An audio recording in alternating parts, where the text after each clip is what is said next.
ഷാഫി പറമ്പിലിന് അടിയേൽക്കുന്ന പരിക്കേൽക്കുന്ന ദൃശ്യങ്ങൾ ഇപ്പോൾ മാതൃഭൂമി ന്യൂസിന് ലഭ്യമായിട്ടുണ്ട്. പ്രേക്ഷകർക്ക് അത് കാണാം. ലാത്തി കൊണ്ടുള്ള പോലീസിന്റെ മർദ്ദനത്തിലാണ് പരിക്കേറ്റിരിക്കുന്നത്.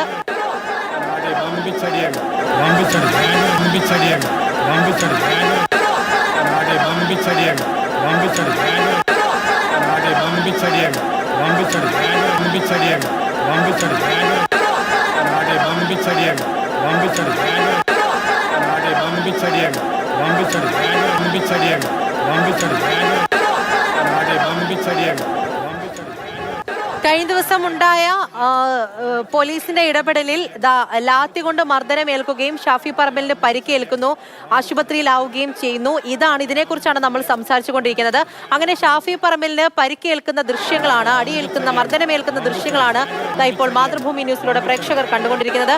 ഇംതിയാസ് കരീം തുടരുന്നുണ്ട്. ഇംതിയാസ്, ദൃശ്യങ്ങളിൽ നിന്നും വ്യക്തമാണല്ലേ ആ പരിക്കേൽക്കുന്നത്?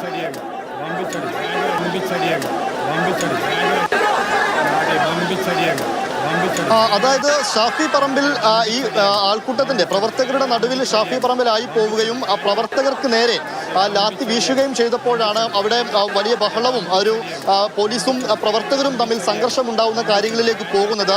അതിനിടയിൽ ആ ദൃശ്യങ്ങളിൽ അത് വ്യക്തമാണ്. മാതൃഭൂമി ന്യൂസ് ഇപ്പോൾ കാണിക്കുന്ന ആ ദൃശ്യങ്ങൾ അത് വ്യക്തമാണ്. ലാത്തി കൊണ്ട് ഷാഫി പറമ്പിലിനെ അടിക്കുന്നതായിട്ട് ആ ദൃശ്യങ്ങളിൽ കാണുന്നുണ്ട്. ആ അടിയിലാണ് ഷാഫി പറമ്പിലിന് പരിക്ക് പറ്റിയത് എന്നാണ് നമ്മൾ കരുതുന്നത്. അങ്ങനെയാണെങ്കിൽ ഷാഫി പറമ്പിലിന്റെ കൈക്കും മൂക്കിനും പരിക്ക് പറ്റിയിട്ടുണ്ട്. മൂക്കിന്റെ എല്ലിനാണ് പൊട്ടൽ ഉണ്ടായിട്ടുള്ളത്. അങ്ങനെയാണ് ബേബി മെമ്മോറിയൽ ആശുപത്രിയിലേക്ക് പിന്നീട് എത്തുന്നതുമൊക്കെ. അതിനുശേഷം പോലീസുമായിട്ട് ഈ ഷാഫി പറമ്പിലും അതുപോലെ തന്നെ DCC പ്രസിഡന്റ് പ്രവീൺ കുമാർ ഉൾപ്പെടെയുള്ളവർ നിന്നുകൊണ്ട് പോലീസും ഷാഫിയും തമ്മിൽ വാക്കേറ്റം ഉണ്ടാവുന്ന സ്ഥിതിവിശേഷവും അവിടെ ഉണ്ടായിട്ടുണ്ട്. അതിനുശേഷമാണ് ആശുപത്രിയിലേക്ക് എത്തിക്കുന്നത്.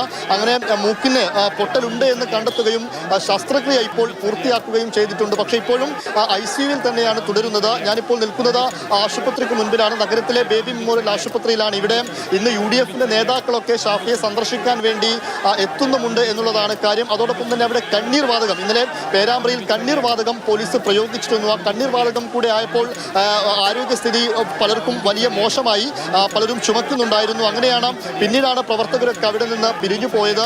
പക്ഷേ ഇന്ന് രാവിലെ ആകുമ്പോൾ അങ്ങനെ വലിയ പ്രശ്നമോ പേരാമ്പ്രയിലോ മറ്റു സ്ഥലങ്ങളിലോ അങ്ങനെ പ്രശ്നമൊന്നുമില്ല. ഇന്ന് പ്രധാനമായിട്ടും KPCC ആഹ്വാനം ചെയ്തതുപോലെ സംസ്ഥാനത്തിന്റെ വിവിധ ഭാഗങ്ങളിൽ പ്രതിഷേധം നടക്കുന്നുണ്ട്. IG ഓഫീസിലേക്കാണ് കോഴിക്കോട് പ്രതിഷേധം നടക്കുന്നത്. ഒരുപക്ഷെ ഉച്ചയ്ക്ക് ശേഷം പേരാമ്പ്രയിലും UDFന്റെ ഒക്കെ പ്രതിഷേധ പ്രകടനങ്ങൾ നടക്കുകയും ചെയ്യും.